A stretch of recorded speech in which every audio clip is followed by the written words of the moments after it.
is Amit Arora, and it gives me immense pleasure to welcome you all to AARDO IITB training program. Now, the topic chosen for this training program is very special and apt. The theme that is given in this today's context, food and nutrition security in a post-pandemic world. So I bid a warm welcome to His Excellency, Dr. Manoj Nardev Singh, Secretary General AARDO, our keynote speaker for the day, Mr. Bishao Parajuli, who is World Food Program Country Director, India. We also have Professor Subhashish Chaudhary, Director, IIT Bombay. Welcome. Head of Sitara, Professor Anand Rao, and all the speakers of the event for the training program, and all the delegates who have taken time. Extremely thankful to all of you who have given valuable time and joined us today. So we are honored to have all of you here with us. So let me just save time on this, and I call upon Professor Anand Rao to begin the proceedings with this welcome message. Thank you. Professor Rao, over to you. Participants can join there as well, so that option is there. Some of the participants who are not here, but their friends are here, they can definitely, they will certainly inform them. So the YouTube live is also an option for us. Good afternoon. My extreme apologies. Last minute there was some problem with my laptop and it got hanged. This is my great privilege to welcome all of you to Sitara and IIT Bombay for this wonderful event. This is the first of its kind international training program that Sitara has put together in collaboration with AARDO. I request the next slide.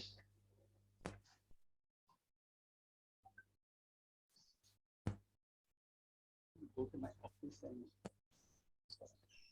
so as I understand, so this has been a lot of work behind the scene that is going on for last few months.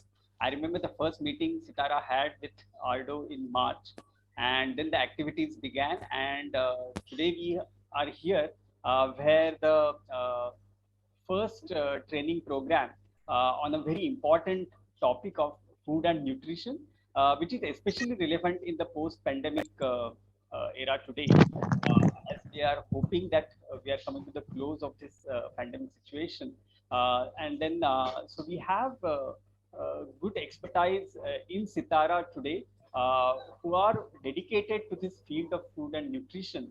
And that's why it has been the first topic that AARDO had chosen where we can put together this training program. I'll also would like to take this opportunity to introduce Sitara, which is a small center within IIT Bombay, to all the audience, because as I understand, more than 100 participants from over 26 countries are participating in this program. And incidentally, just last week, India celebrated its Nutrition Week. So it is very, very pertinent that we are celebrating this particular program in continuation with that kind of a week-long celebration in India. As I would say, the objective is very, very relevant.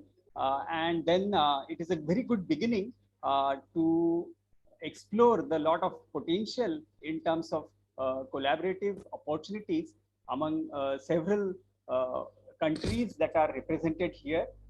India has been at forefront in collaborating with most of the countries in Asia and Africa, and this is a very good platform that now has become available. So pandemic has put a lot of constraints, especially for academia, but this whole new virtual world of online platform is also bringing us together, and I think that is the beauty of this virtual gathering. So just to, I'm tempted because there are so many participants from all over the world, just to tell you about Sitara in 2 minutes. I'll say that we are a full-fledged academic entity in IIT. We offer postgraduate programs, that is masters in technology and development, and PhD program in technology and development. So where we try to sensitize engineers to the wider needs of society. And this is something that has been going. I mean, Sitara was set up back in 1985. If you go to the next slide, I'll just give you a quick overview of the journey of Sitara so far. If the slides could be taken to the next slide. But otherwise, I just mention that it has been long 35 odd years where we have gathered a lot of experience in handling technical issues in developmental situations, especially in the rural context. When we started off back in 1985, it was mainly a research center. In 2007, we started with the academic programs. And later, I remember 2013, we had Dr. Ilunga, who was one of the first visiting fellows from Tanzania who spent few months in Sitara and collaborated with us. And then often we do get students from different parts of the world as interns or even as MTech students. And I suppose this meeting will also create interest among various participating countries to explore the possibility that how their students can come to Sitara and leverage the kind of knowledge base we have created over these past several years. So if you could go to the next slide, I just give you quick glimpse of Sitara. As I mentioned, we are a academic entity. The most of the research is demand driven and stakeholder driven. That is the most important part of the philosophy that we follow in Sitara. Most of the work is transdisciplinary or interdisciplinary in nature. Next, I'll also would like to proudly say that we train engineers to become development professionals. And then most of the work that is carried out in various domains related to development sectors like water, agriculture, food, and so on. And then ultimately, we find there are various avenues in which these trained development professionals can contribute to the wider needs of society. So may I request to go to the next slide?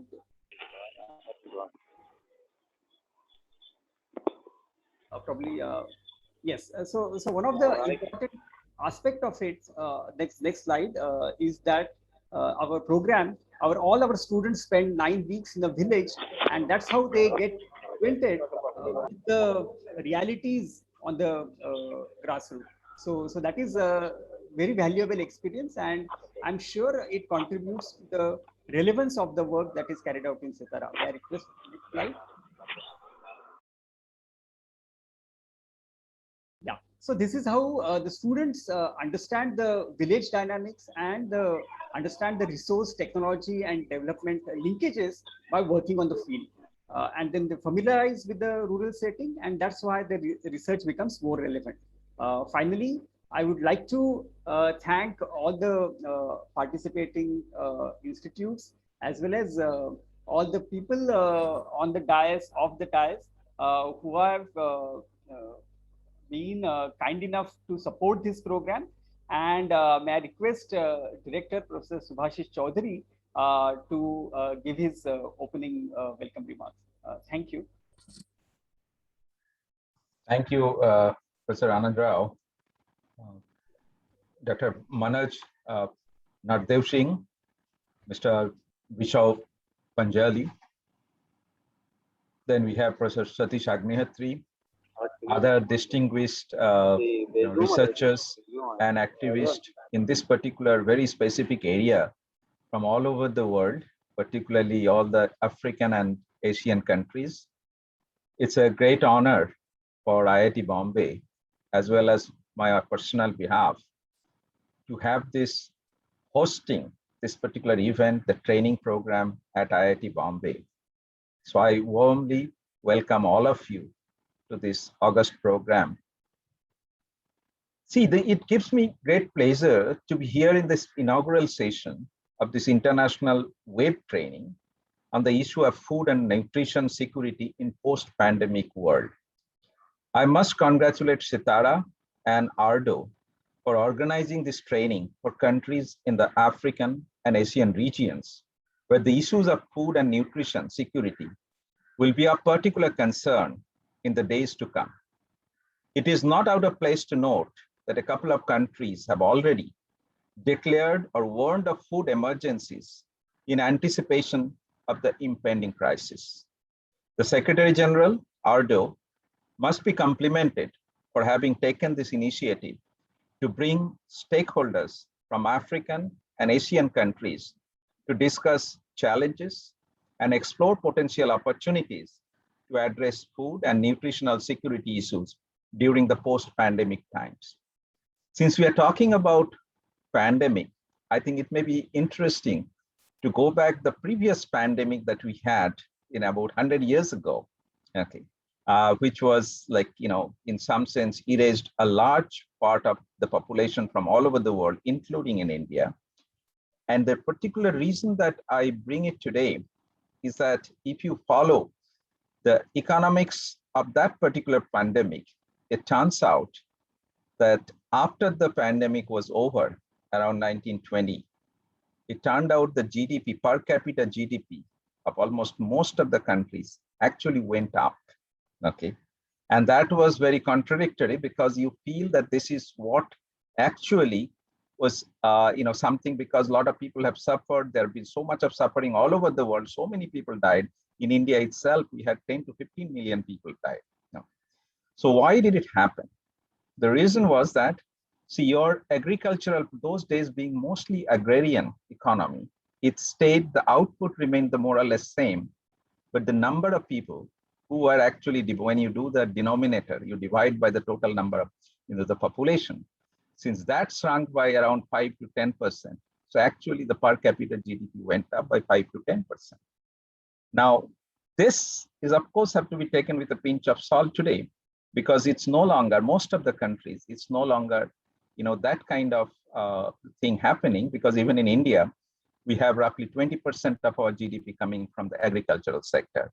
So other sectors are not remaining constant, because they are also, we have suffering. Our people, like loss of job, loss of productivity in manufacturing. So all this together, it puts, this pandemic puts a much bigger challenge to keep us going during this pandemic time. So with that in mind, it is really heartening to have the representatives and the country director of World Food Program, that is WFP India, to give the keynote address on this topic. The conferment of Nobel Peace Prize on the WFP last year, that was 2020, was perhaps an act of prescience. We will love to hear his views on the roadmap for the Global South in tackling this crisis, ahead. While the topic formally is in the domain of the SDG 2, we notice that SDG 2 symbol is literally in the center of your poster, but its ramifications are quite cross-cutting. As many countries are experiencing food insecurity, and it is highly likely that the progress made so far on achieving targets of SDG 2 would be hampered by the pandemic. However, I am optimistic that the world leaders would act appropriately in response to minimize the damage. The outcomes of the training program, in the form of discussion on challenges and opportunities, as well as improved understanding of the trainees holding different roles in the government, NGOs, and private institutions, would definitely be very impactful to address the problems of food and nutrition securities during and post-pandemic times. It is also heartening to note that the training program also focuses on the needs of our young children, a constituency that is very important, but is not vocal. I must commend the organizers for taking this concern on board. Young children are the foundations of the society in the years to come and are very vulnerable today, be it on the food sector or even at the educational sector. The Global South must ensure cooperation among its members and bring synergy in their actions. I'm sure the best practices sessions will facilitate an exchange of ideas. AARDO may consider facilitating such an exchange and perhaps technology transfer among its members. IIT Bombay will be happy to be of any help in this regard too. And of course, the concerned ministry and the central government. Sitara can coordinate this task with support from the offices of the Dean R&D and our Dean of Alumni and Corporate Affairs. We'll be happy to further say that if there are people who are in different countries in Africa as well as in other Asian countries who would like to pursue or get their people here for not only for training like this, for a long-term like degree-oriented programs, we would be happy to be able to consider them. I keenly look forward to the takeaways of this training program and hope that this will encourage other institutions to focus on the topic of considerable importance for our society in the years to come. Thank you very much, and I hope this program meant for all our friends in different countries across Asia and Africa. I hope this would be very useful, and this would actually go back into the system of SDG 2, and we all would come out with smiling faces at the end of the pandemic. Thank you very much. Thank you so much, Professor Chaudhary, for the kind words and your constant encouragement and support to Sitara and its activities. May I request Amit to take it forward? Yeah, thank you, Professor Chaudhary. Thank you, Professor Rao. So just wanted to know if Professor Chaudhary is leaving in few minutes. If that is the case, then probably we should have one photographs session with all the participants and all the delegates. I think that will be privileged. So we can do that now. I think we have our team here, technical team, who can help us in that. So I would request all of us to turn on their videos, please. Yeah, that will also help for the press, the screenshot. Yes.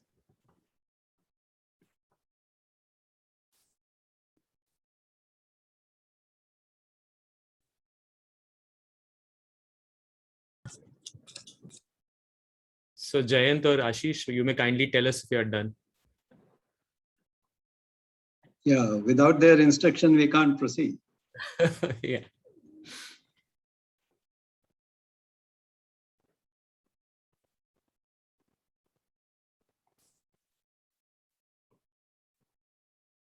Is that okay, Jan? It's being...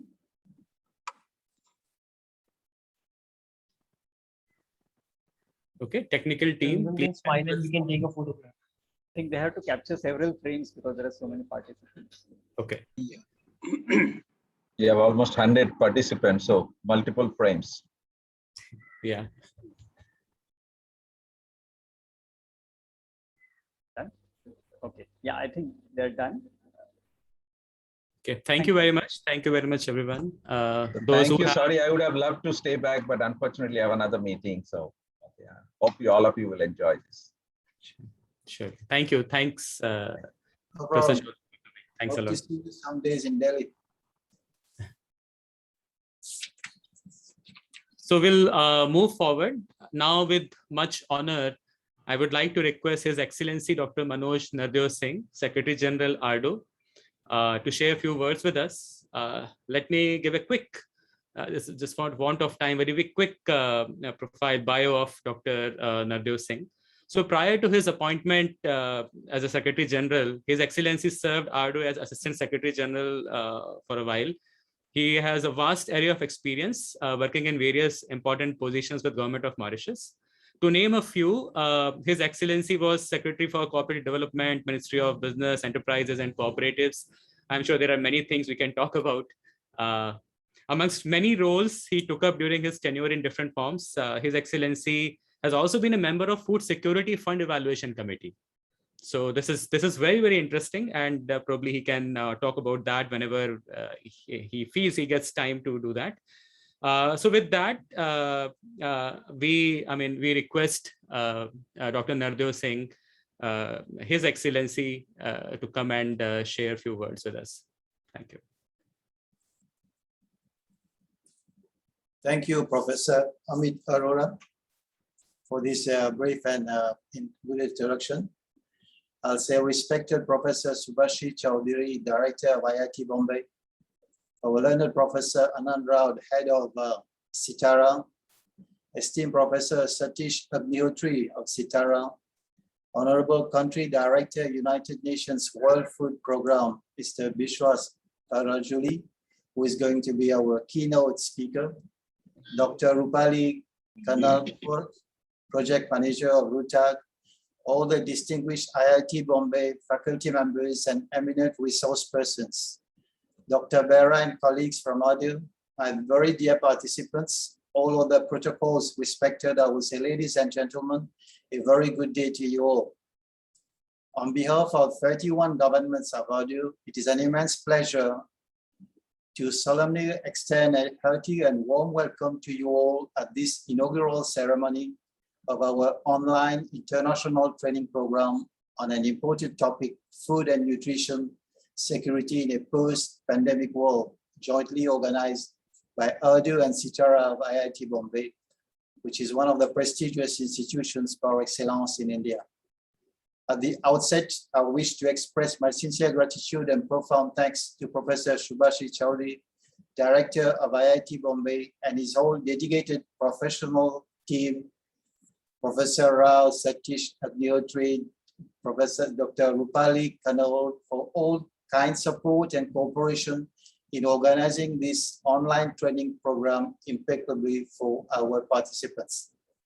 I also wish to thank Mr. Bishwa Parajuli, the Honorable Country Director of United Nations World Food Programme, who will deliver shortly a keynote address and will surely sensitize our participants on the magnitude of the problem of food and nutrition insecurity, and will set the tone of our international training program.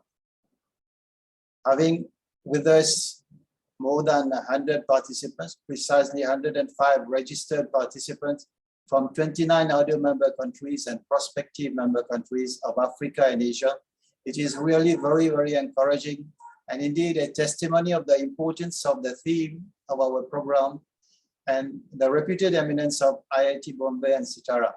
I am very much grateful to all my dear participants and appreciate their respective governments and organizations.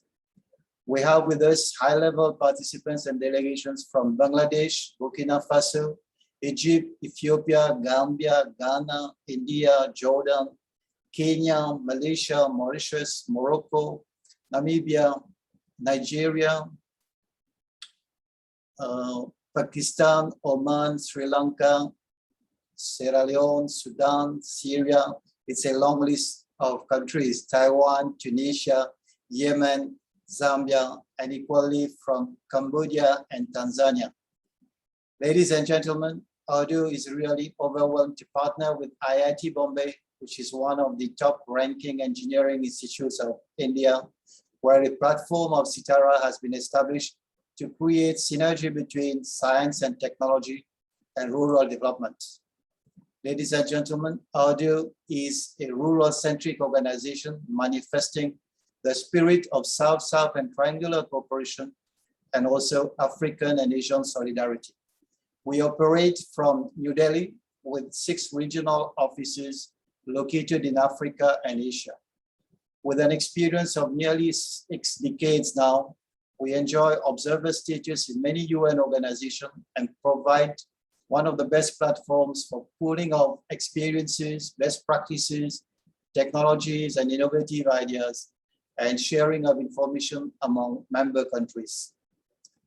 Ladies and gentlemen, my very dear participants, coming to the theme of this training program, I have to underscore that on the one hand, in consonance with the UN SDG 2, many governments have clearly enunciated corresponding policies, programs, and plans. However, especially in the post-pandemic world now, it is proving really to be an uphill, colossal task for many countries, the more so with the ripple effect and the long tail of COVID, which is on our economies and communities. This pandemic has really crippled our economies, plummeted so many of our socio-economic indicators, and unfortunately, the most hit and disproportionately, I would say, suffering are the villagers, especially in Asia and Africa. And of course, most of them who are suffering daily wages, women, children, rural folks, those who were not having financial questions or any other protections. We also note that with forecasted increase in the world population, food production must increase, and agriculture is starts to produce an approximately more than 60% of food globally by the year 2050. Ensuring food and nutrition security is revealing really to be an Herculean mammoth task. Official publications indicate that Africa, especially sub-Saharan Africa, is off track to meet the SDG 2 target to end hunger and to end all forms of malnutrition.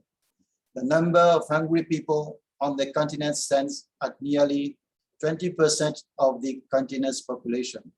Similarly, in Asian, Southeast Asian region, we also see that many countries are not on track to achieve the 2030 targets. It is also reported that the high cost of healthy diets, coupled with persistent high level of income inequality, put healthy diets out of reach for a really terrifying, huge number of people, nearly 3 billion people in the world. Ladies and gentlemen, it is aberrant that after implementing SDGs for 6 years, the world is off track, or I would say many countries are off track to ending world hunger, malnutrition in all its form by 2030. As this has been sorrowfully depicted in the latest FAO report, The State of Food Security and Nutrition in the World 2021. The FAO report has alarmingly underlined that hunger affects 21% of the population in Africa and approximately 9 to 10% in Asia. In terms of numbers, more than half of the world's undernourished are found in Asia.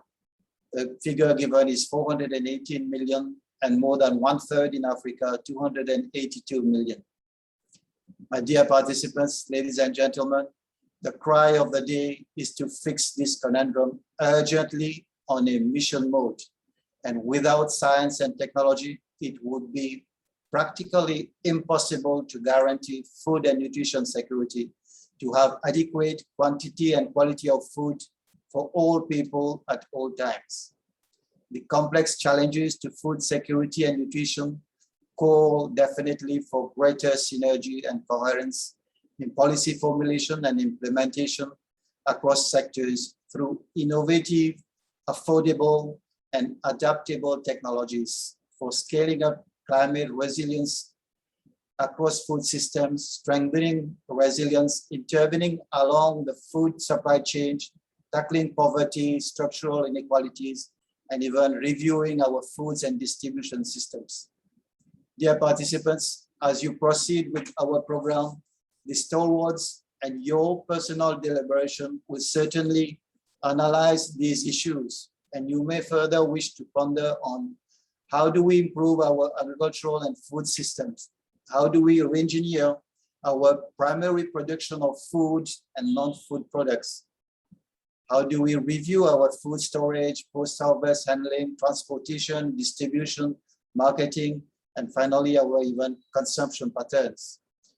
We also have to see how we can simultaneously ensure efficiency in other influential, crucial areas like education, health, energy, legal, social, economic, finance, trade, and marketing systems, which have direct impact on food systems. Ladies and gentlemen, as many other international and regional organizations, the African Asian Rural Development Organization is also contributing towards promoting sustainable agriculture and rural development through a series of verticals, including human resource development, capacity building, transfer of technologies, and development of pilot projects to have direct bearing on food security in its member countries. AARDO has equally conceptualized an ecosystem with a basket of innovative and disruptive technologies. We call it here the Affordable Technologies Menu for Agricultural and Rural Development, to transfer a gamut of selected technologies among AARDO member countries. Dear participants, for food and nutrition security, many African and Asian countries are striving really very hard with a series of laudable initiatives such as agricultural development policies and programs like the CADEP program in Africa, stressing on investment in agriculture, stressing on agro-entrepreneurship development, clustering, value chain improvement, natural resource management, technological know-how, and adaptable technology, smart agriculture, and so on. In all these initiatives, my respected participants, your roles and contributions are of paramount importance as you are technicians, researchers, academicians, policy facilitators who can relate to and relay best practices and development models and lots of takeaways from the deliberation of this training program. I therefore solicit your active participation in the program and further networking with AARDO, IIT Bombay, Sitara, even with World Food Program. AARDO is very assertive that it has brought you to the right door by partnering with the world-renowned Indian Institute of Technology of Bombay and Sitara, which is, again, I would say, par excellence, an institute of eminence and a gem in providing wealth of knowledge and technology-based solutions for sustainable development. We are very confident and certain to be privileged to witness food and nutrition security and sustainable development in Africa and Asia through deeper fusion of our networks, the networks of AARDO, IIT Bombay, and even World Food Program and UN programs. Ladies and gentlemen, together we have a vital role to play in bringing food and nutrition security and setting the rural economies of Africa and Asia en route towards greater vibrancy and buoyancy and resilience. May I reiterate my personal and others' feeling of excitement and optimism for the realization of the potential synergistic fusion of our networks. For we are here to leverage on the best brains to bring us solutions for food and nutrition security in a post-pandemic Africa and Asia. Once again, I take this opportunity to thank all the dignitaries, all my dear participants for their gracious presence and interest. On behalf of all the participants, also I wish to convey high regards and appreciation to respected Professor Subhashi Chowdhury for his very beautiful speech and very promising note of future collaboration. Thank you very much, sir. And to the whole Sitara team for organizing this online training program. And also to all my 31 governments and my participants, thank you very much. Although we'll be looking forward for more collaboration with IIT Bombay and for more collaboration and networking with our participants. Thank you very much for your attention. Please stay safe till we meet somewhere in our physical programs, which we are used to organize. Thank you very much. Okay, thank you very much, sir, for your nice speech. Thank you very much, His Excellency. Thank you. We thank you immensely for your kind words and wisdom you shared with all of us, underscoring innovation and disruptive technologies in agriculture and rural development. And you have summarized, all the issues and giving us direction towards focusing on all dimensions, be it technology or policy or other aspects to it. I think that will be very, very wonderful. Of course, we will be hearing from our keynote speaker today, and that will set the tone for rest of the event, I guess. So with that, again, thank you very much, His Excellency. Now, I'm extremely delighted to introduce our keynote speaker of the day, Mr. Bijao Parajuli. Mr. Parajuli is a country director of World Food Program, India. If I want to summarize what he has done in last 35-40 years, I think it will take about an hour to talk about that. Briefly put, what I'll just say that what he has done, he brings 35 years of distinguished experience in development, humanitarian affairs, diplomacy, fundraising, and management in more than 10 countries. I mean, be it Asia, Middle East, Africa, wherever you see WFP headquarters in Rome. So Mr. Parajuli also served in Zimbabwe as a UN resident coordinator and resident representative of UNDP. He has also served in various positions in WFP offices in Indonesia, Bangladesh, Mozambique, and Botswana. So I think all the participants can identify themselves here today, with Mr. Parajuli. He is omnipresent, really. So I heartily thank you, Parajuli sir, for joining us today for this special presentation on this very important topic, and we would love to hear from you for this. Thank you. Please.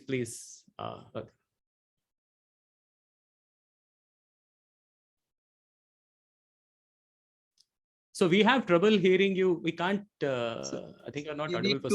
Sorry, I forgot to unmute. Yes. I was saying that I'm very grateful for that nice warm welcome and introduction, Professor Amit Arora. I was really humble and delighted to hear Secretary General Manoj Navjot Singh's really eloquent remark from AARDO, and also to hear from Professor Chowdhury and Professor Rao. Indeed, having this event at the IIT Bombay itself signifies, and then being held in India, really signifies a lot of positive things. I will share and highlight a little bit later.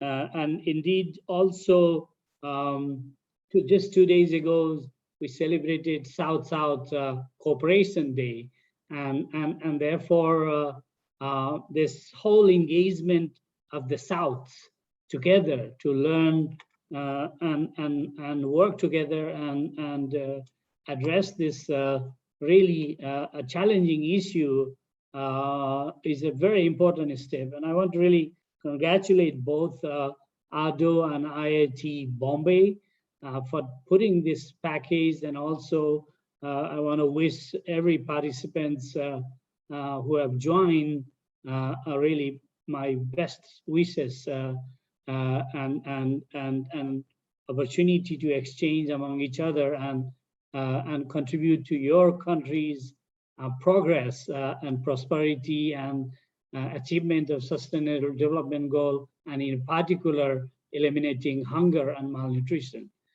This is the aspiration, and indeed, the World Food Program is one of the largest UN agency, a largest humanitarian organization present in 84 countries. It works in responding to emergency crisis, and also works in partnership with governments in changing lives and improving lives, contributing to sustainable development. In India, we have had a cooperation for the last 50 years, though the program focus has been constantly shifting depending on transformation of agriculture and India's progress and prosperity in food and nutrition issues, and more particular in agriculture sector. WFP's current partnership focuses on innovation, best practices, and working towards system reform, nutritional improvement, climate change adaptation, and also targeting in particular malnutrition. So we are really humble to be working very closely with Government of India, and I will share in a while several elements of a fantastic progress India has made, and a game-changing ideas, and the other countries could learn. And therefore, I was really stressing to have this event in India, and I wish many of you were physically here to learn and see it, and hopefully there will be more opportunities in future to do that. I have looked at several subtopics and topic to cover. I don't know how much time I have, but anyway, I will rush through it. I want to just make a reference to the Sustainable Development Goals. I've seen many of you with the circle behind your head. with the logo of SDGs. And indeed, the Sustainable Development Goal is a very, very important initiative. I would not say the initiative of the UN, but it's the member states of the United Nations. It's 193 countries have come together to agree to change the world for better, and focusing on people, planet, prosperity, peace, and partnership. And we also often call it to 2030 agenda. And it brings 17 goals with transformative agenda to make life better, planet better, and contributing to peace and good governance. And it is a truly universal element. It is because it's applicable to all countries. It's not unlike the Millennium Development Goal. It's not just for developing world, but it's across the world. And also the important element to note on the Sustainable Development Goals are they're all interlinked, each of these goals, but at the same time, they stand on their own as well. And there has been a commitment by all these 193 countries who signed for it. By 2030, they will transform the world for the better. But we just heard from the Secretary General, AARDO, that we have a challenge there, and there are concerns, and therefore really putting a speed for the next 10 years in terms of still working towards achieving this goal is important, and working together is important, and therefore initiative like these and partnership like these really is a great step. So I want to really congratulate you for that. When I was invited by Professor Agnihotri to join this, and I didn't have to blink it because it was an excellent initiative you were taking, and I thought anything I can add to your agenda, I am very humble and honored to be. Now, zero hunger, which is what we are talking about in the context of SDG 2 and food and nutrition security. It encompasses particularly 5 areas, and that's what we are trying to stress here.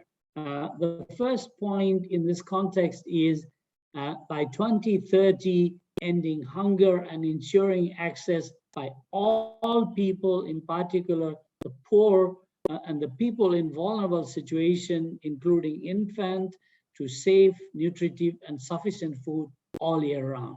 This is a commitment we have made as a part of SDG 2, number 1. Number 2 commitment we have made globally is to end all form of malnutrition, including achieving by 2025 the internationally agreed target of stunting and wasting in children under 5 of age, and address the nutritional need of adolescent girls, pregnant and lactating women, and older people. The third important point is doubling of agricultural productivity and income of small farmers, small scale food producers, in particular women, indigenous people, family, farmers, pastoral, and fisherers, including through secure and equal access to land and other productive resources and inputs and knowledge. The fourth point is ensure sustainable food production system. It's not just producing food, but sustainable production of food, and implement resilient agricultural practices that increase productivity and production that helps maintain ecosystem. That is, we don't produce to destroy our planet, but we preserve the planet as well as we produce. And lastly, by 2020, maintain the genetic diversity of seeds, cultivated plant and farmed and domesticated animals, etc. Unfortunately, 2020 has gone. And I don't know if we have achieved that all across countries and continents. So there are indeed challenges, but of course, the challenges are further threatened by situations such as there are still 820 million people who do not have enough to eat every day before they go to bed, and which is about 1 in 9 worldwide. And then also the challenge is the COVID pandemic, which has doubled the situation of chronic hunger from 130 million to 270 million. A lot of job loss, a livelihood opportunity loss, compounded by price increase and inaccessibility, and at the same time supply chain disruptions and etc. Going forward, we know human needs a varied diet that includes a range of critical nutrition, and also which must consist vitamin, mineral, protein, etc. It's not just rice or wheat, but a diversity in terms of its intake. So a child grows well all around, and a woman, pregnant woman, lactating mother, elderly or adult receive all that requirement. There are increasing realization, and there was reference made by Professor Chaudhary before. Food is a vital resource. It is a resource which is key to countries' security, peace, stability, and sadly, it is also used or misused for political gain at times, and that's why the World Food Program, which was awarded Nobel Peace Prize in 2020, was recognized for its role in terms of these invisible people who are hungry, that over 800 million people. The rising concern of hunger because of the COVID pandemic, and at the same time, misuse of food in war situation, and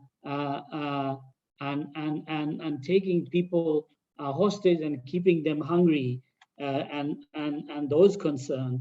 I mean, there is an expression in Africa, like, a hungry person is an angry person.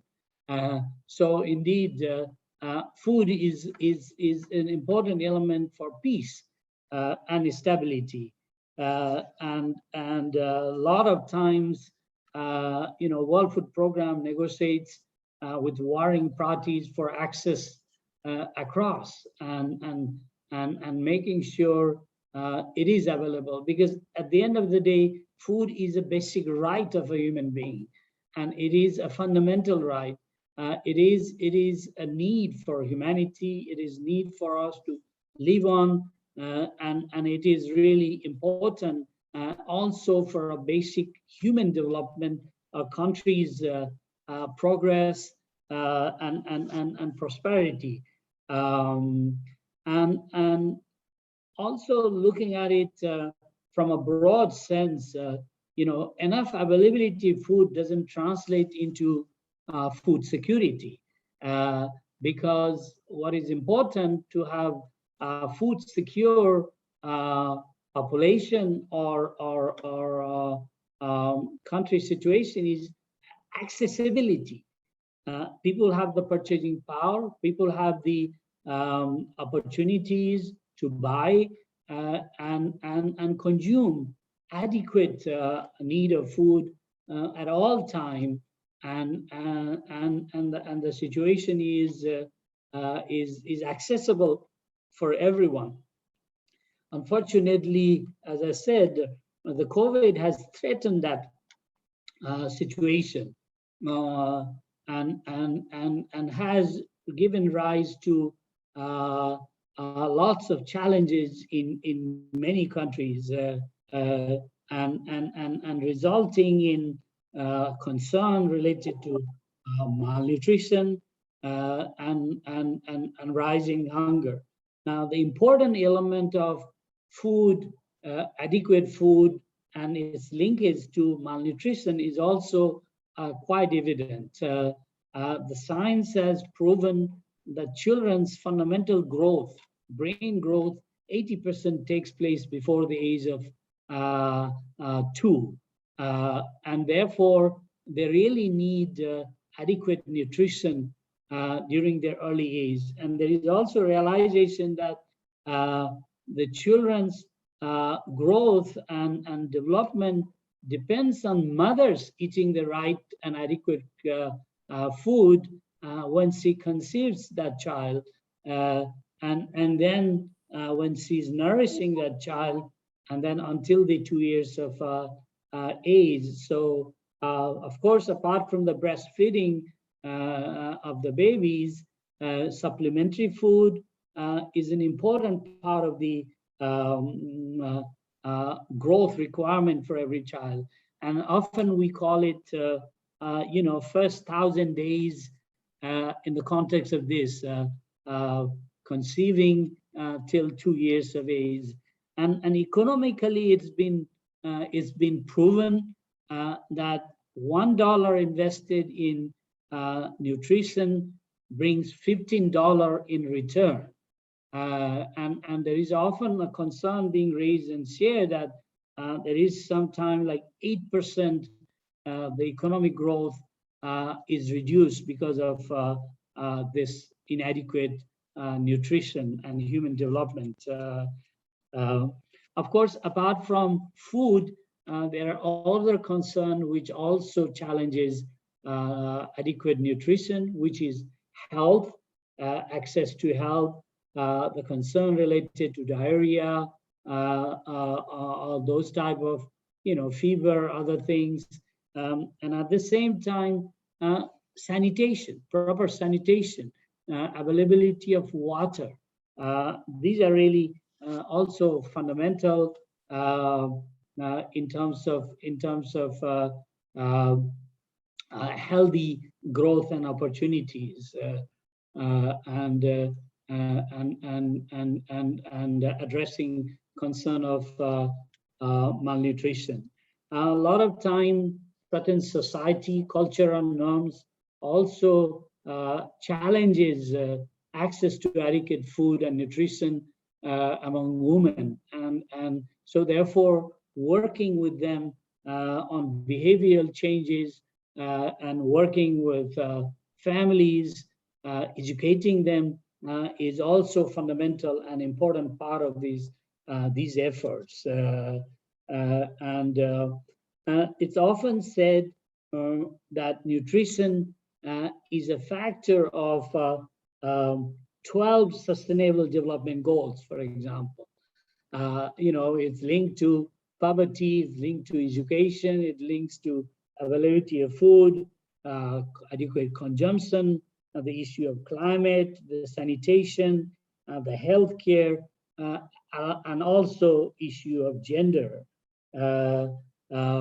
So these are all very important part of the consideration for ensuring nutrition security needed. Now, moving a little bit to the experience in India as a really practical case.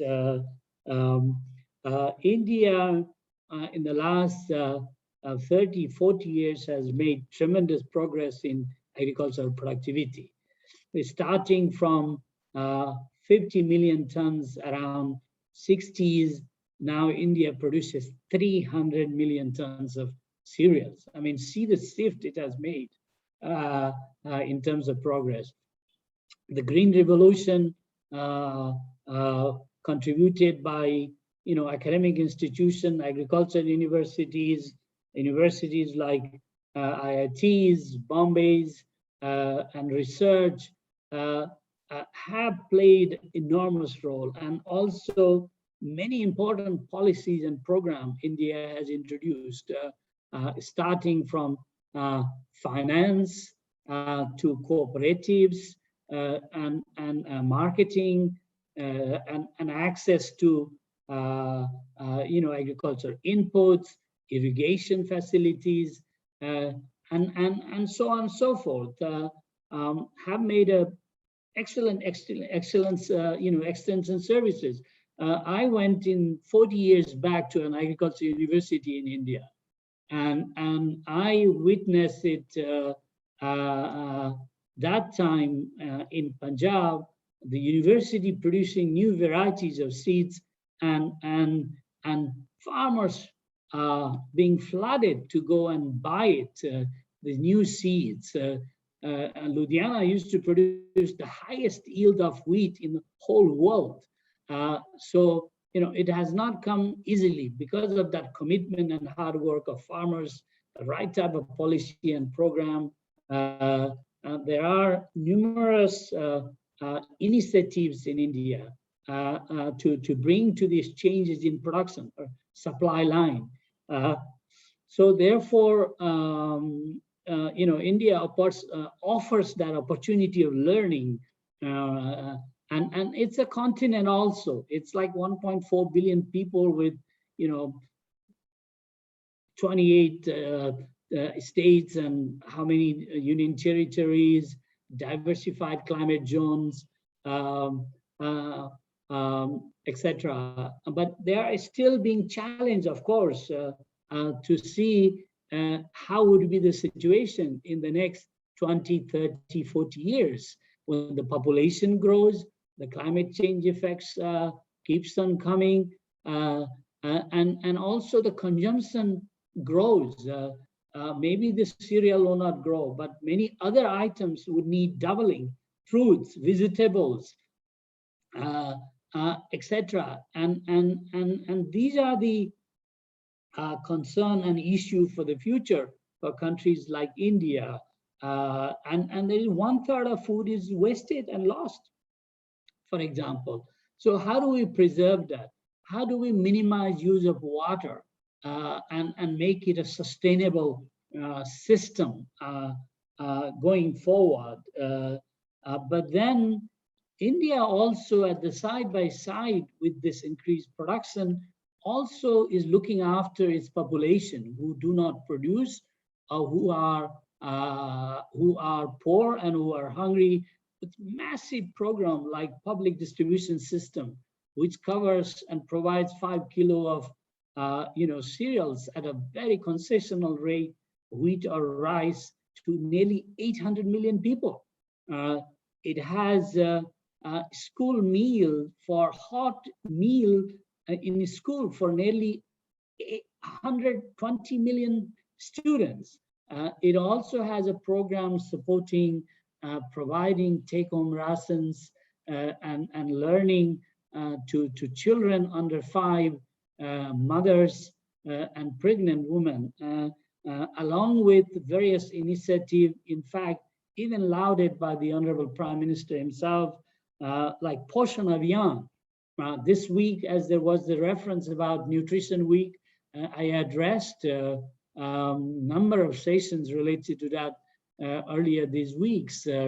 And this initiative to challenge, and on the 15th of August, the Honorable Prime Minister announced fortification of all these cereals under the public distribution program.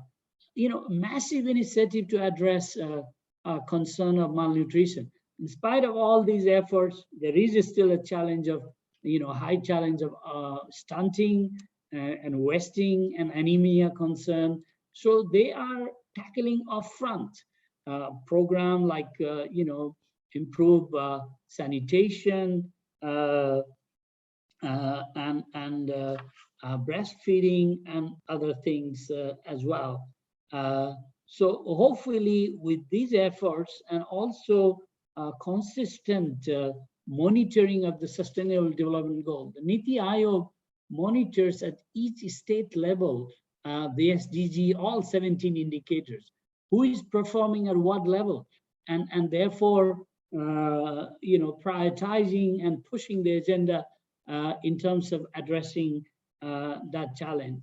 Of course, we also have one big elephant in front of us, the concern of climate change. We have heard about the IPCC report, global warming, 1.5 degree rise or more of temperature. The threat of this to agriculture, to food security, nutrition security is enormous. People even say that compared to the COVID pandemic, it could be worse. Many of the island nations could be underwater. A lot of poor people live in marginal areas near to the rivers or seaside, could be pushed out. And a lot of people's livelihood opportunity are at threat. So working to address it through various adaptability program, adaptation program, early warning is really, really important. And also working in long-term reducing emission of carbon challenging against the rise in temperature is it's in all our interest. I have witnessed myself in number of countries where I have worked, Zimbabwe, 3 years of continuous drought, people losing all crops, the whole Southern Africa, number of times,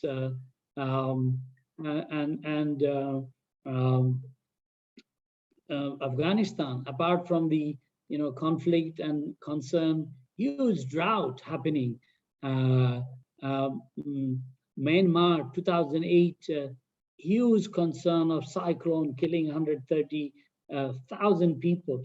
India, worse than in last 70 years, the flood in various parts of the states, and the challenge of that. So drought, flood, high intensity of water, landslide, and these are all implications and of the climate change. And it's also perceived that there will be a risk of reduction in yield and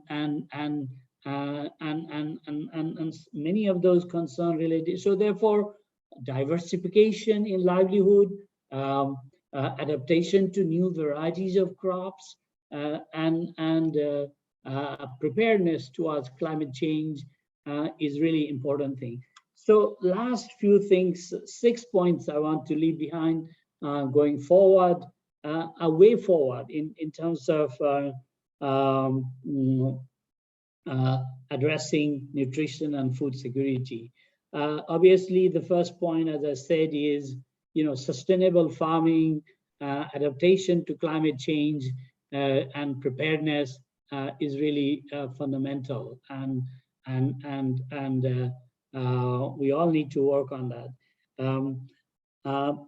Promoting and access to nutrition, nutritious, safe, and affordable food on a regular basis is important. Investing in improving maternal and child nutrition through pregnancy, infancy to early childhood, the whole concept of the 1,000 days I mentioned. Continuously keeping the service for early detection and treatment of child wasting is an important part of that need.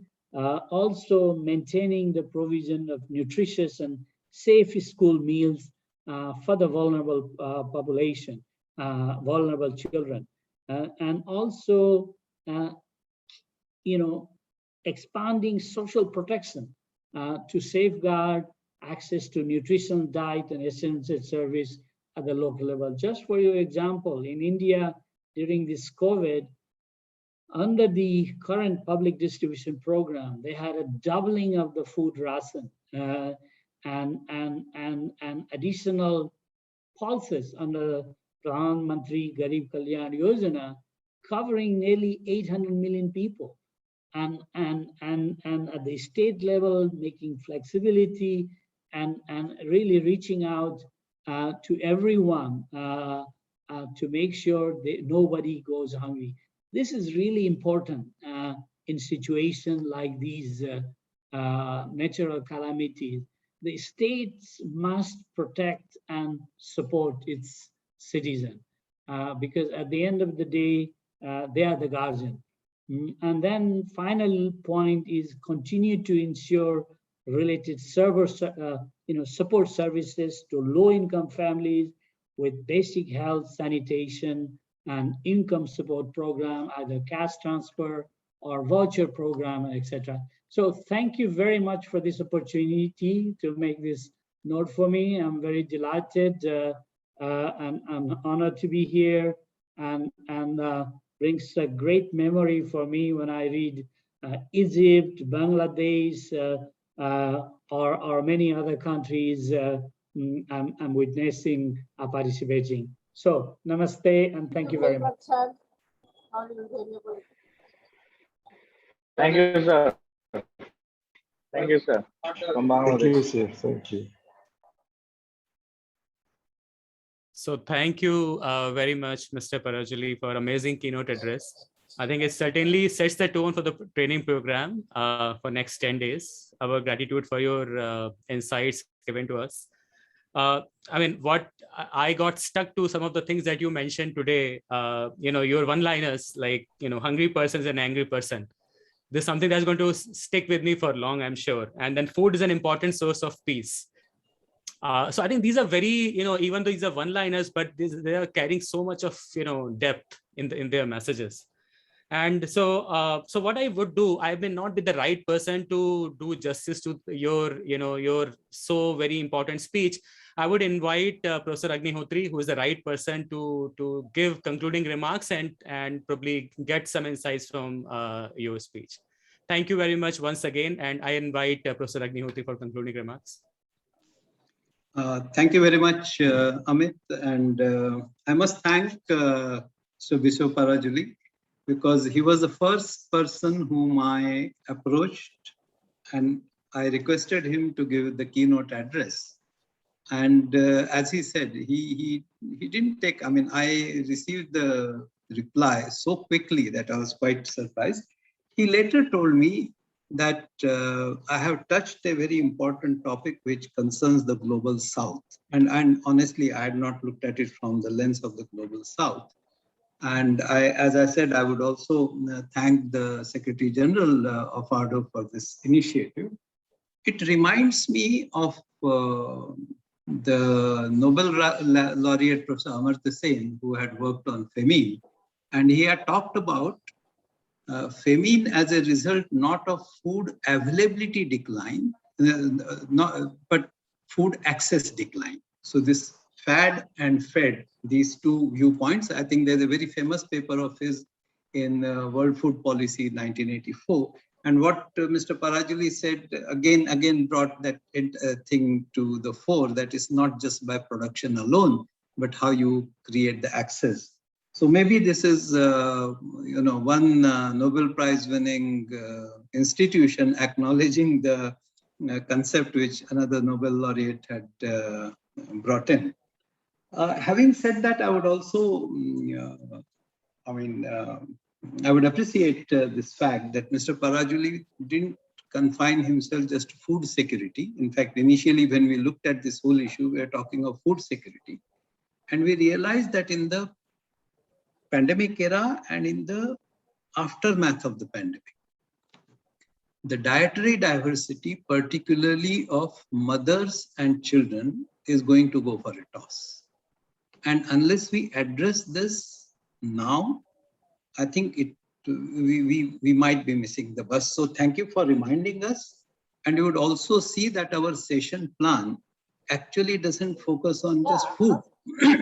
We also have, for example, the UNICEF, the UNICEF spokesperson talking about the nutrition related framework.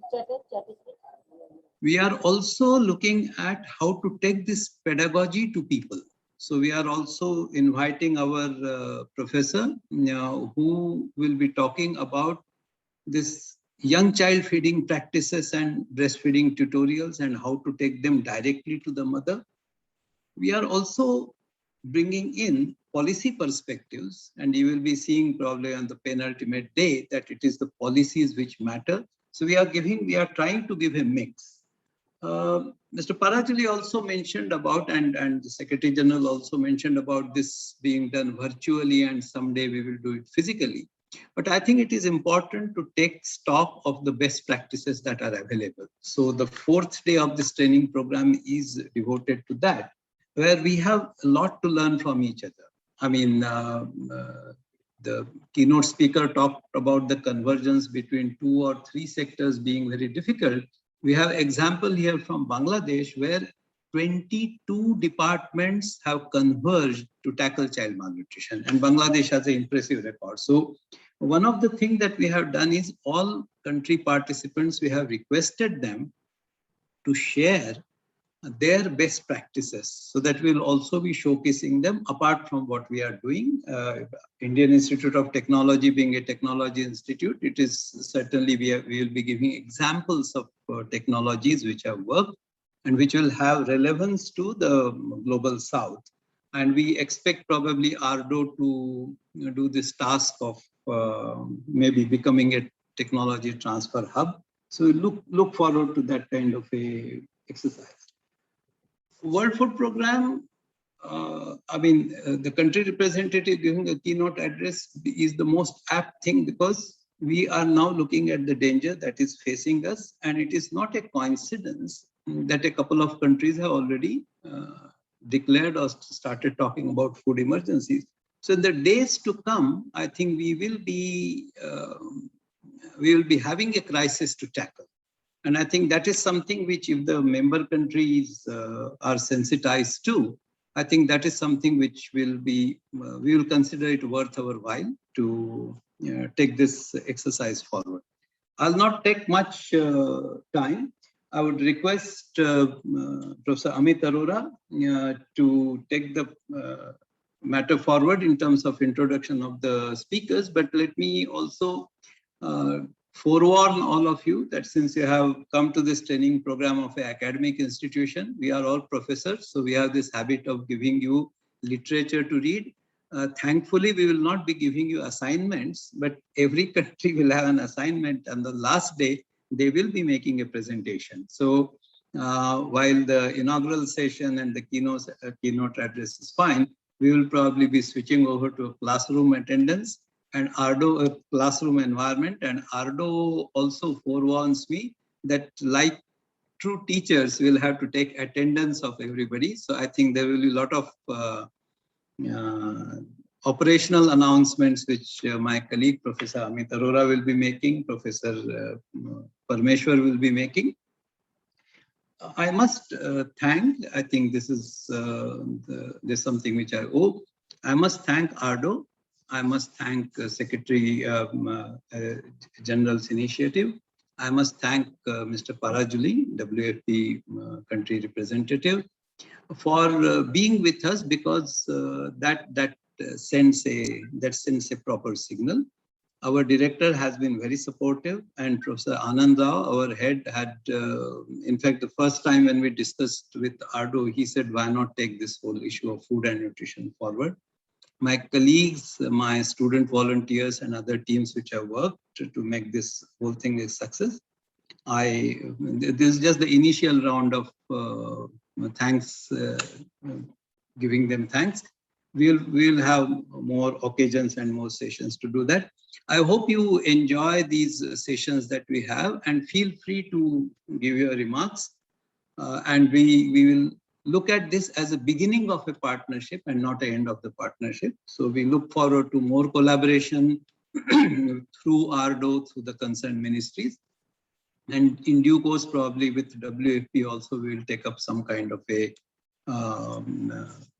collaborative exercise, which will look at this food security threat in the near future more seriously. We may make modest contribution to mitigation, but any modest contribution, I think, will be welcome. So once again, thank you very much, Mr. Parajuli, for your promptness, for your generosity, and for the excellent quality of the keynote address that you have given. Now over to Professor Amit. So thank you very much. With your permission, I also need to leave. I have another meeting. It's been a really delight to join everyone, and I want to really wish all the best and really biggest congratulations for taking this initiative and focusing on hunger and nutrition issue, because at the end of the day, you know, a hungry nation cannot progress, and therefore meeting that hunger need is a first challenge. Thank you very much indeed. All the best. Thank you very much. I think we will be moving to a classroom environment now, but I must mention one thing. I'll be failing in my duty. In 2018, we had actually with APARI done a workshop on hunger and food production. That time we were optimistic. We never imagined a pandemic will happen. So today, 3 years down the line, when I'm doing a similar workshop, I think my colleague Professor Naren Shah is here, both of us feel in our bones the difference between then and the difference between now. But then my point is, if we are able to convert this challenge into an opportunity, then that would be the real way of saying thank you, not just to you, but to World Food Program as well. And we will try to do that. Thank you very much. Thank you. All the best. Thanks a lot, Mr. Parajuli. Thank you very much. Thank you very much. Bye.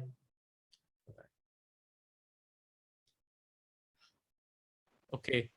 So I think the next thing I just wanted to mention that I'm sure there must be very, there are participants who are very inquisitive about certain things which is coming from keynote speaker address. So they may have questions. And I think during this course of this e-training program, you will have opportunity to ask those questions with other speakers. And we'll be having, we will also have sort of, the current literature on those topics being given to you. So we will have a team who will be, actually we have a team who is working on it, tirelessly. Hopefully you will have a compendium at the end where you will understand each and every aspect of this training program in a detailed manner.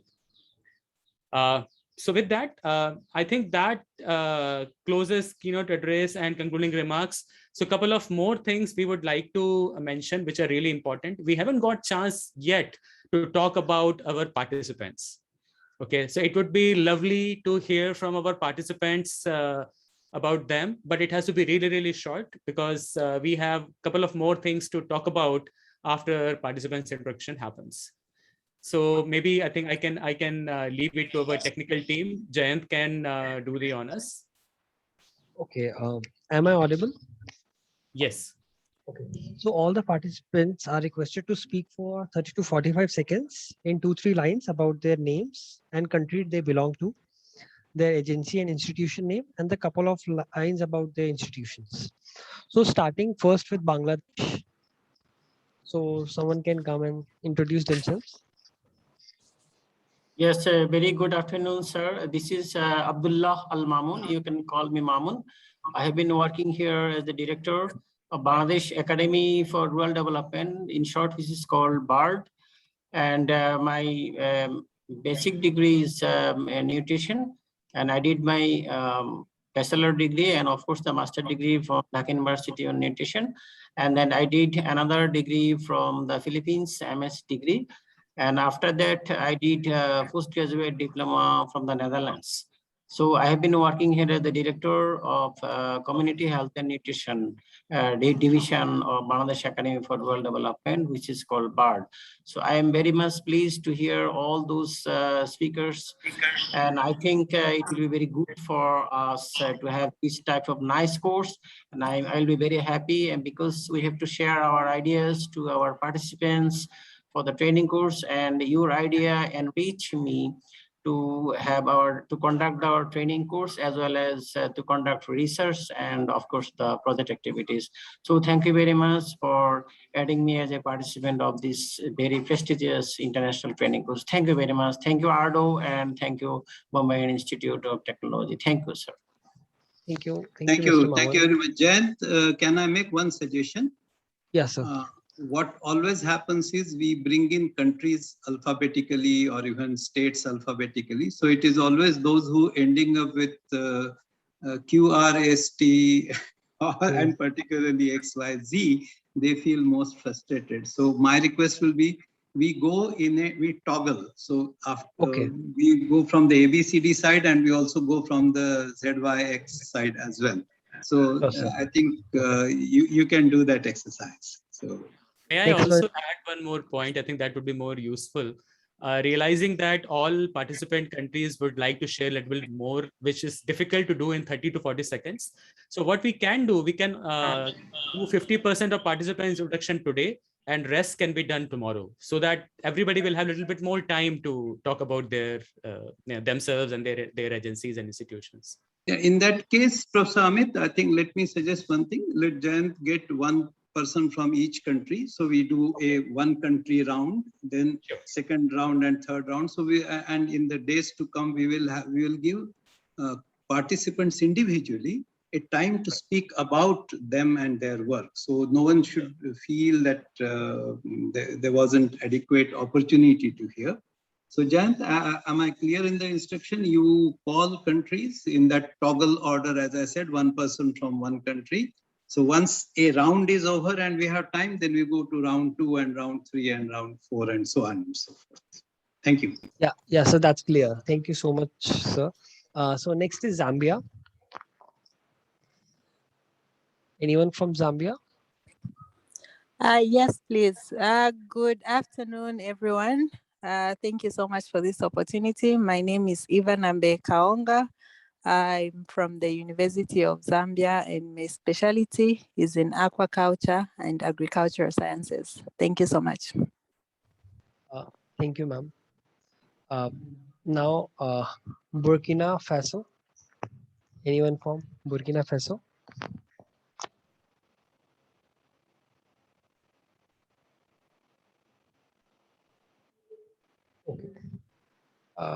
Okay. Next is Yemen. Anyone from Yemen?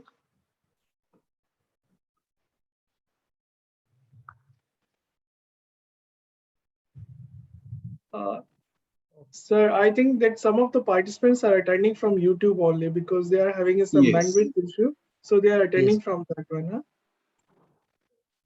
Okay. Okay. So someone from Egypt. Hello. Good afternoon to everyone. I am Marwa Said Abdurrahim. I am a senior researcher, that's equal assistant professor. I am working in the Agriculture Extension and Rural Development Research Institute that's affiliated to the Agriculture Research Center. Our center, it is investigating about how to improving the quality of life of the rural people. Thank you for AARDO and thank you for Bombay Institute for this electronic training course. Thank you very much. Thank you so much, ma'am. Someone from Tunisia. Hello, good morning, everyone. My name is Marwan. I'm a senior engineer and deputy director in charge of monitoring and exploitation of large dams in Tunisia. Thank you for this opportunity to belong to this great team, international team, and Thank you again for all the presentation and all the information you shared already with us. Our mission in Tunisia is to manage mobilized water in large dams and facing how to deal with the problems of climate change impact every day. So this opportunity that you give it to us is very important and very interesting presentations. Thank you again. Thank you. Thank you, sir. Yeah, someone from Ethiopia.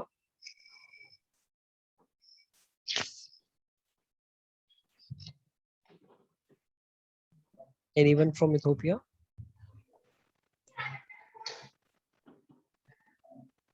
Okay, I think no one is there.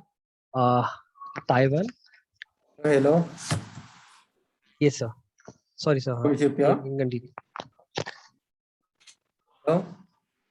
Yes, sir, you are audible. I'm Shabab Bawisa from Ethiopia, Ministry of Agriculture. I'm pleased to join this international training. Thank you very much. Thank you so much, sir. Okay. Yeah, someone from Taiwan.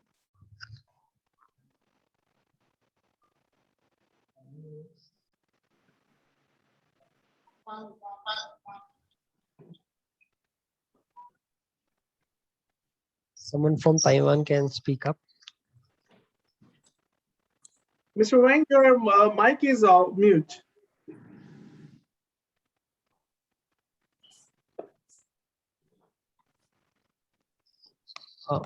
Mr. Wang, if you're speaking something, your mic is mute.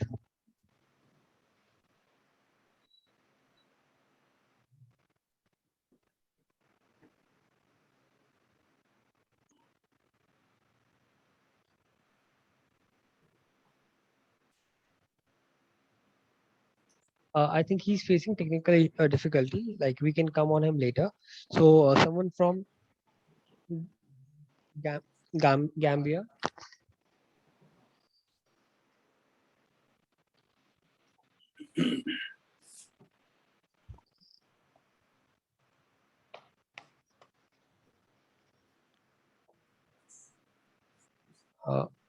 Someone from Gambia.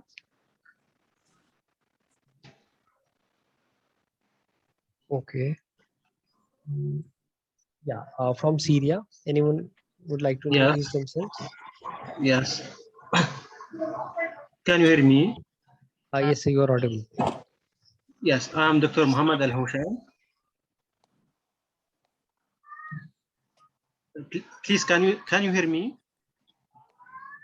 Yes, sir, you are audible. Yeah. I am Dr. Muhammad Al-Hushan from Syria. I'm working in the General Commission for Scientific Agricultural Research, Department of Horticulture. I am a researcher in this department, and we are working about in general on vegetables, but specialist in potato breeding. Thank you very much. So much, sir. So anyone from Ghana would like to introduce themselves?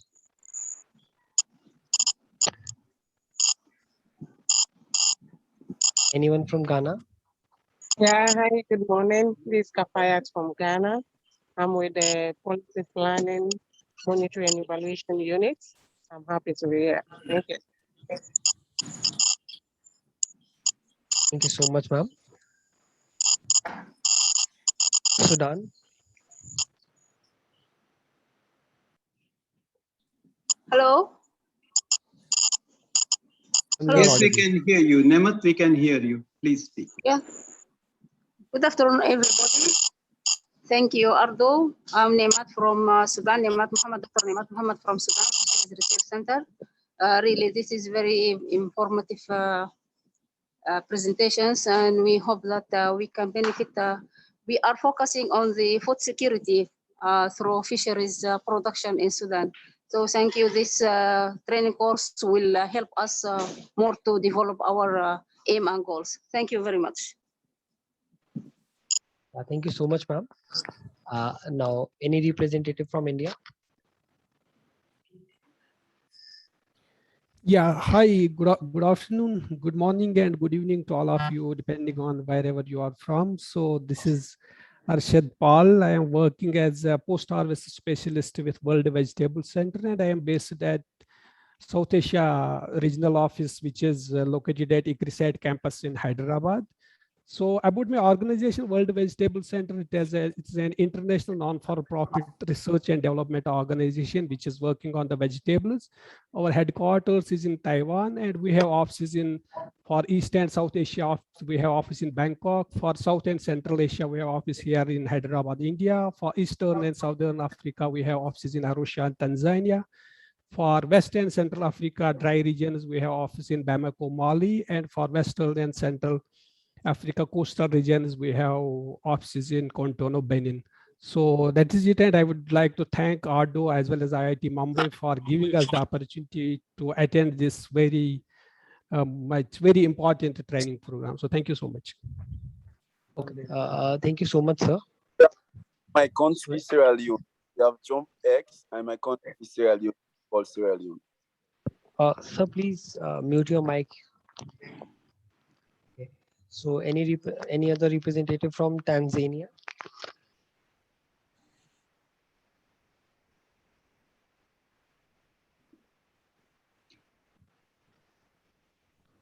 From Tanzania, is anyone there? Yeah, I think Jayant, what will happen is the YouTube names you may not be able to see. So what you do in the list of participants, you are able to see the names. Those are present here.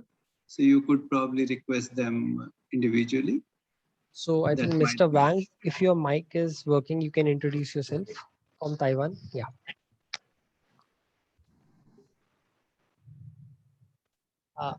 Your voice is not audible. Okay, you can try it once. So we are having one actually delegation from Sierra Leone also, Ambassador Ibrahim Alpha Morgi. So we may also invite him for the introduction, sir. Yeah. So after, I think he's facing, Mr. Wang is facing some technical issues. So like from Sierra Leone, they can introduce themselves. Any representative? Yeah. Good afternoon or good morning from where you are. Ambassador Ibrahim Alpha Moigwa, head in Helping International West Africa chapter, and also working with the Ministry of Agriculture, volunteering for Ministry of Agriculture in partnership with Helping Hand. Our responsibility as Helping Hand, we ensure we mitigate poverty in supporting United Nations Sustainable Development Goal, zero hunger, and that of poverty. So in that line, we work with the rural development to ensure we bring in agricultural products so we end the hunger we are fighting against and malnutrition in West Africa. So thank you so much. Thank you so much, sir. Any representative from Cambodia? Hello, everyone. Can you confirm you hear me? Sir, just be a bit loud. Your voice is very feeble. Hello, can you hear me loudly? Yes, sir, you are audible. Okay, yes, thank you. I am Supon. I'm from World Vision Cambodia International, Cambodia. Yeah, thank you. Thank you so much, sir. So, Amit sir, I think we have covered almost 50% of the people. Yeah, but Jayant, I think Mr. Saim Firdaus has raised his hand, so probably you could invite him. Yeah. Yes, Mr. Saim. Good evening, sir. I'm Saim Firdaus from Bangladesh. I'm working in Rural Development Academy as a deputy director in research division. So that means that under the Ministry of Rural Development and Cooperative. So we are also working in the research sector also, and also training and action research. But basically, that course is important for us. Mainly two things that there is mainly two things. One is that I have also published one in my research paper in food security in rice, and also working in the Philippines daily about that matter. So hopefully this course also helpful for me, and I also did my master's in public service for international development. But I have done those research in collaboration with the Philippines about that food security and that rice. So hopefully that one is also helpful. And I'm also when we present our practice paper, so I also present what we find in my research paper also about the food security in Bangladesh, that condition. So I will present that one. Thank you, sir. Thank you, sir. Thank you, Jayant. I think you could invite someone from Sri Lanka. We have some friends from Sri Lanka, which. Yeah, anyone from Sri Lanka, you can come and. Yeah, good afternoon and namaskar. Am I audible to you? Yes, we can hear you. Yeah. I'm from Sri Lanka. I'm Varuna Karyosam, working for the Department of Agriculture, Seed and Planting Material Division. We are providing, my organization providing the basic seeds for the nation. Thank you very much for the opportunity. Thank you, AARDO and IIT Bombay. Thank you very much. Thank you so much, sir. And I'm really sorry, Mr. Wang, like due to technical disturbance, you are not able to speak. I hope we can schedule your introduction in the next, like for tomorrow. So Jayant, we still have some time. If there are participants who would like to introduce themselves, I think we can have 10 more minutes. No issues. So people can raise their hand, then I think, and we can. So could I request participants, to raise their hands so Jen can call them one by one, starting with maybe Dr. Intisar. Okay, Dr. Intisar. Yeah, good afternoon, everyone. I am Dr. Intisar Al-Gharibi from Oman. I am working in the food standards and safety as Assistant Director of Food Standard and Quality Department under Ministry of Agriculture, Fisheries and Water Resources. I would like to thank everyone for this opportunity to give us this training. Thank you very much. Thank you so much, ma'am. Next is Pawan, Mr. Pawan from Jammu. Hello, everyone.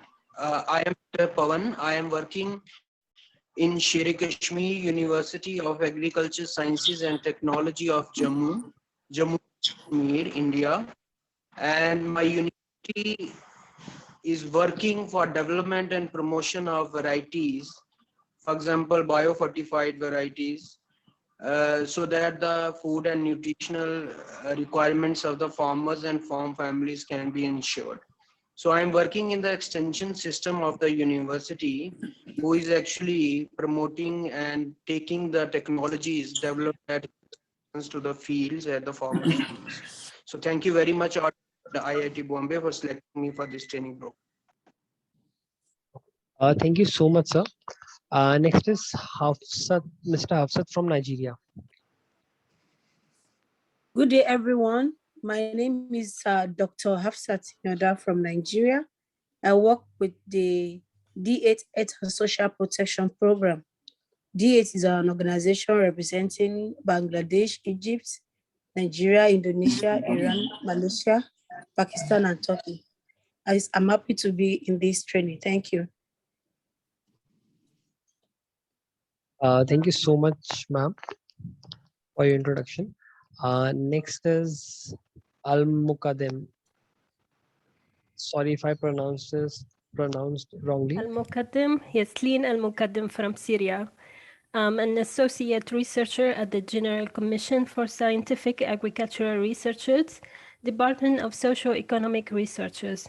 Its main goal is to study the current status of agriculture in Syria and identify relevant problems and development potential. Thank you so much for having me in this training program. Thank you so much, ma'am.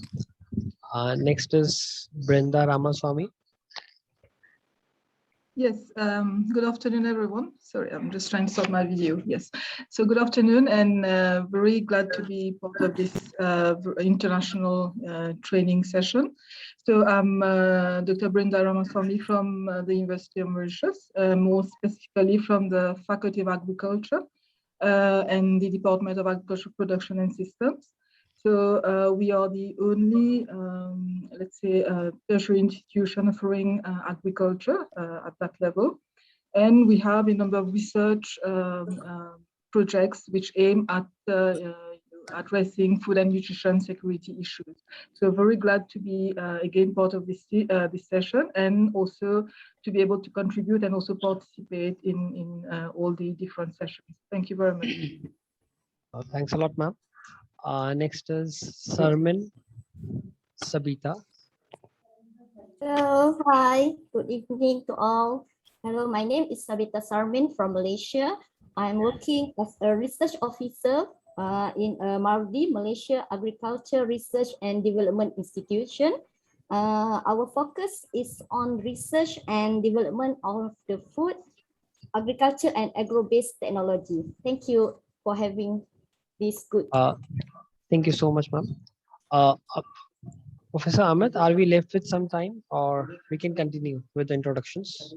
So we have some time. I think there's a hand from Namibia. J, I think Mr. J Kamati, if I'm able to read it correctly, from Namibia. Can you hear me, please?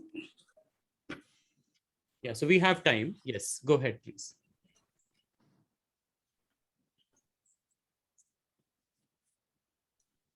Jen?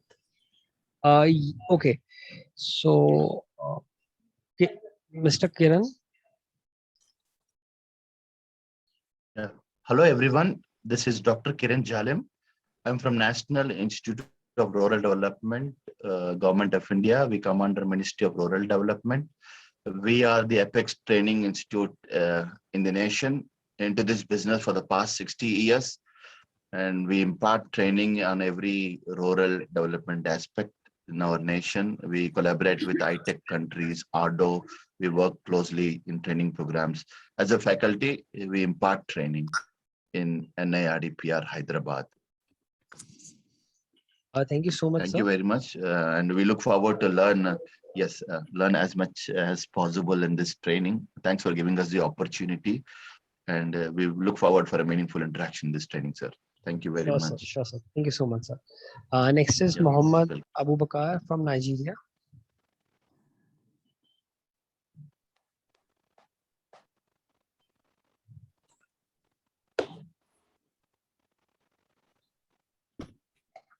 Muhammad Abu Bakar from Nigeria, sir. Hello, good afternoon, everyone. My name is Mohammed Abubakar from Nigeria. I work at World Public Health Nutrition Association as a General Secretary. I'm glad to be here. Thank you so much. Thank you so much, sir. Next is Faisal Al-Masroori. Good afternoon, everybody. My name is Faisal Abdullah Guma Al-Masroori. I am from Sultanate of Oman, from Ministry of Agriculture, Fisheries, Works, and Water Reserves. I am working in Food Security Department. Thank you for giving us this opportunity to join you this program. Thank you so much, sir. Next is Muhammad Ismail Muhammad.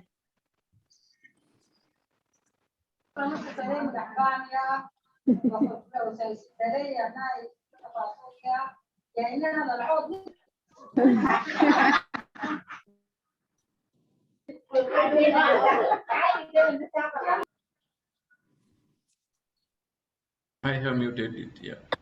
Yeah, okay, so we can go to someone else. Hamoy Rola.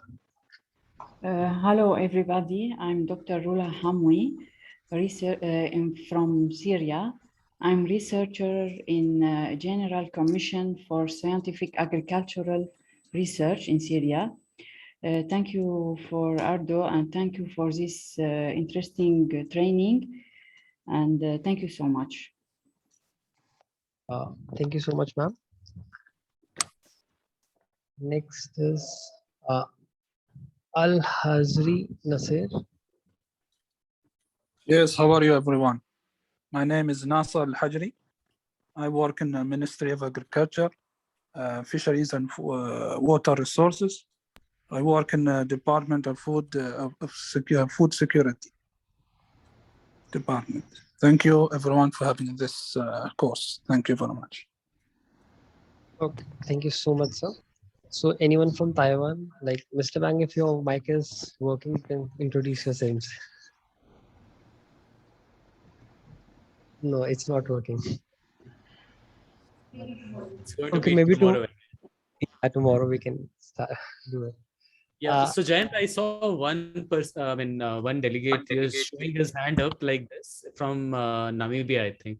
Yes, I can pronounce the name Namibia. What's say? Jakamati. Jakamati, yes. I'm not sure. Yeah, the pronunciation is right or not. So. Oh, okay. They can speak. Yes, I can They see can you. introduce themselves. Yes.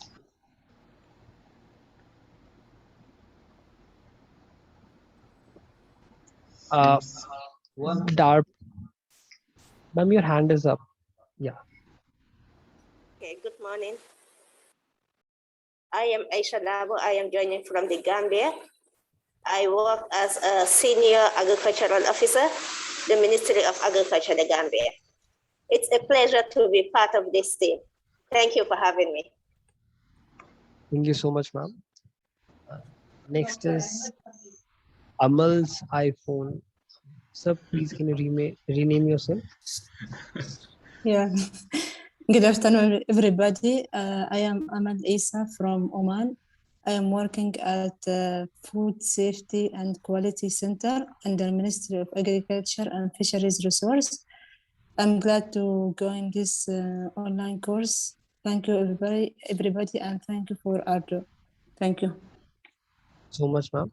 Yes, good afternoon. Good afternoon.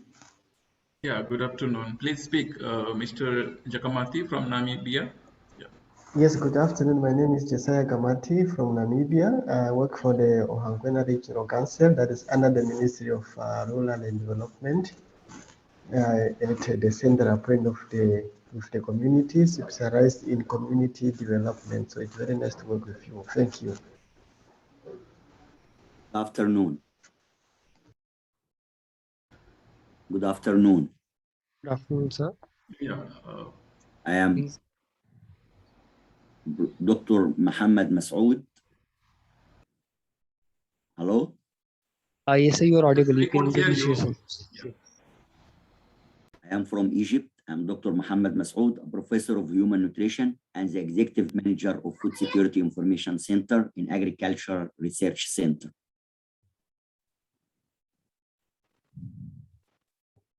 Okay, sir. Thank you so much. Next is Ahmed Samir. Dr. Ahmed Samir. Hello. Hello. Good afternoon. My name is Dr. Ahmed Samir from Egypt.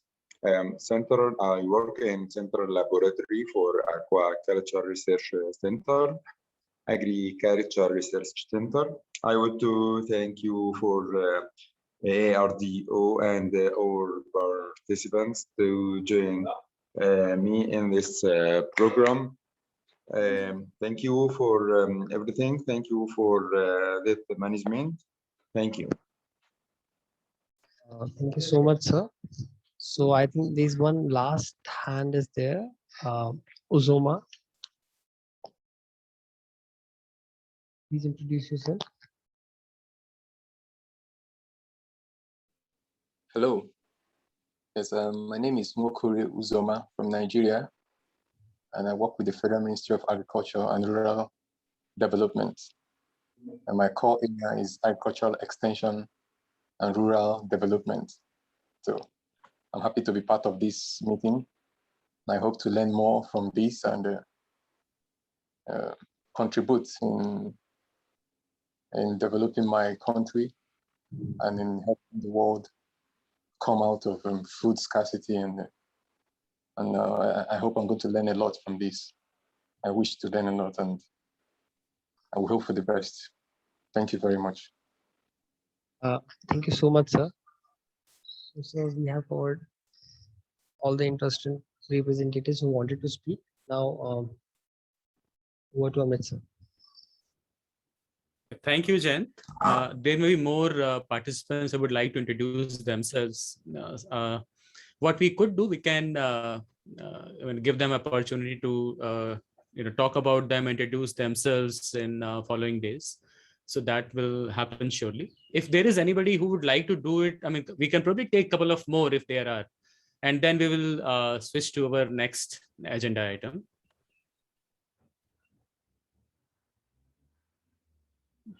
So looks like at least for we today, can go ahead. Yeah, we can go ahead. Okay. So I invite Professor Parameshwar Udmale to take the proceedings forward, and he will be discussing a couple of items for tomorrow and day after. Yes. Thank you.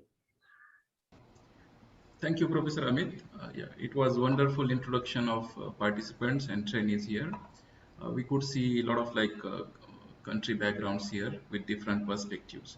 So I am Parameshwar Utmale. I am an assistant professor at Center for Technology Alternatives for Rural Areas, IIT Bombay, and I am one of the organizing team of this training program. So in for next 7-8 days, we will be in touch about many housekeeping related activities.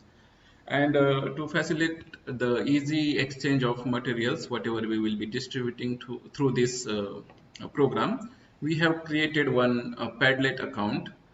By this time, you might have received instructions from the coordinating team that how to use that Padlet. So I will just give you a brief overview of that account here and what kind of material is stored. So I'm going to share my screen here. So my screen is visible to all of you now.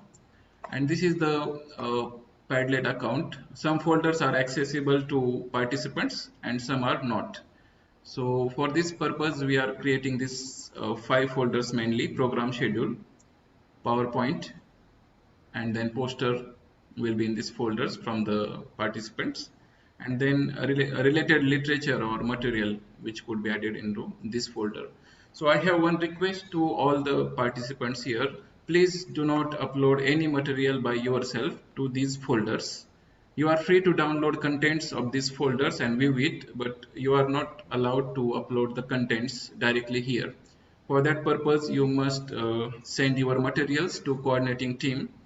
The email is already with you, and then this purpose of this is to facilitate easy downloading of the material. So this is one of the example I'm showing you here right now.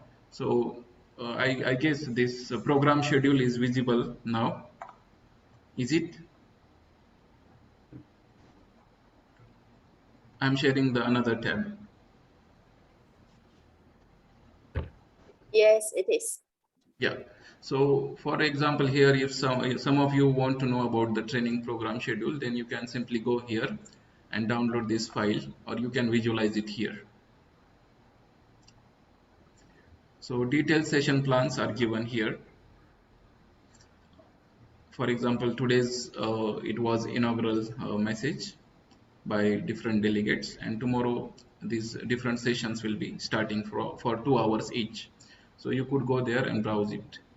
And we will be continuously uploading the daily program. So today's program was here. You might have seen it here. So tomorrow's program will be uploaded here in day 2. And likewise for rest of the days. And Zoom account, if in case you miss the link, then you can use it here. And you are free to download this, but again, please remember that do not upload anything here. And we will be watching over this as a coordinating team. And we have rights not to approve contents to be uploaded here. The second thing is about this PowerPoint. So country presentations, whatever are shared, will be visible here to the participants only for viewing purpose. And similarly, posters and other important literature will be available here.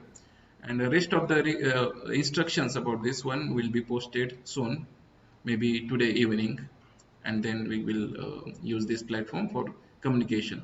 Yeah, so that was about this Padlet. And if you have any other questions, then you are free to ask here before we close this session.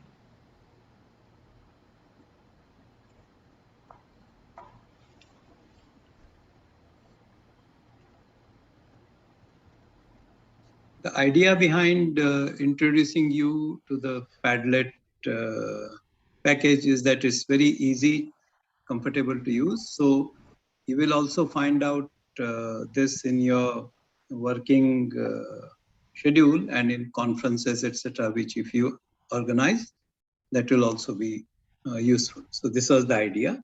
If you have any queries, you can always ask now, or you can send a mail. You have the email ID. So our team will try to respond to you and clarify your doubts. So this training is not just about food, agriculture, nutrition, lecture by expert. It also Yes, hello. brings Yes, technology. hello. Yes, please. Yes, hello. The due date for tomorrow is what time in the Indian time? Is the same as today, 2 p.m. to 4 p.m. Indian Standard Time. The same time every day we will have these 2 hours. No. To give the best practice assignments and posters. Okay, Professor Amit, we can still accept best practices and posters. I don't see any difficulty. Yes. So, no, there is no issue with that. We will be accepting best practices or models that they have throughout the training program, because we have an opportunity of showcasing in our Padlet e-gallery, and that will be put up there by our technical team, and anybody can access that material at any time. So what happens is some participants initially feel hesitant that is my best practice good enough, and then they find others, then they suddenly realize, oh, I'm doing much better. So they might feel encouraged to do it on day 3. We have no issues. Our jury will finally shortlist what is to be presented, and the posters will be there in the Padlet gallery. More about it, I think Professor Param will instruct you. Because as I said, this is also giving you a hands-on practice of various techniques also. So after this training, you would not only learn about agriculture, food and nutrition, you will also learn about e-training, you will also learn about spoken tutorial, you will learn about Padlet usage. And some people may feel that this was more important than knowing about food and agriculture. So for example, our expert in aquaculture, he or she may say, oh, I didn't learn much about aquaculture, but I learned about how to use the spoken tutorial. So you are most welcome. Yeah, Professor Param? So in terms of these posters, I think those posters should come to us well in advance. So by tomorrow, I request all participants to submit posters, because those would be evaluated by the juries, and out of those posters will be selected for some presentation and also some certificates also. But for best practices presentation, we have enough time. So in that case, maybe you can upload those presentation slides by weekend also. That is the thing. And in addition to that, we will be uploading one questionnaire for getting responses from the participants of this program, whether these are speakers or trainees. And at the end of workshop, we will be summarizing what participants are thinking about this topic. So food and nutrition security during post-pandemic era. And for that purpose, we will be uploading one questionnaire also. So please see what are the instructions we are uploading in this Padlet platform. And still you have some more questions about this one, then you are always welcome to approach us through email or WhatsApp group we have created. Yeah, that's from my side. Over to Professor Amit.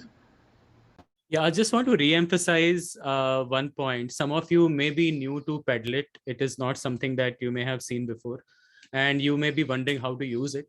So our aim is to be able to make it as accessible as possible. So you should please reach out to us in the form of either WhatsApp or email, as Professor Parameshwar mentioned, and we will be, we will see how we can help you in that, as quickly as possible. I think that's all we wanted to share with you today. Unless Professor Agnihotri and Professor Anand Rao has something else to add before we close the session. No, not really. I think it was started on time, more or less, and we are concluding more or less on time. That is the practice we will maintain for the days.